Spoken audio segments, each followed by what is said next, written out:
ভারতের অবিশ্বাস্য দাপটে আবারও স্বপ্নভঙ্গ হল নিউজিল্যান্ডের ২০২৬ টি-২০ বিশ্বকাপের ফাইনালে কিউইদের ৯৬ রানে গুড়িয়ে দিয়ে হ্যাট্রিক শিরোপার ইতিহাস গড়ল টিম ইন্ডিয়া।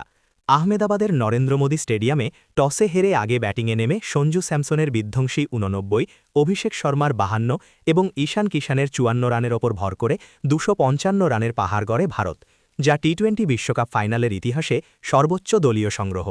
জবাবে ২৫৬ রানের বিশাল লক্ষ্য তাড়ায় জসপ্রীত বুমরাহ ও অক্ষর প্যাটেলের তোপে মাত্র ১৫৯ রানেই থমকে যায় নিউজিল্যান্ড।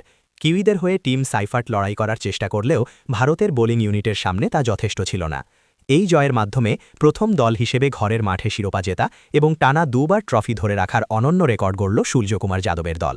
কিউইদের ট্র্যাজেডি আর ভারতের এই রাজকীয় জয় ক্রিকেট বিশ্ব মনে রাখবে চিরকাল।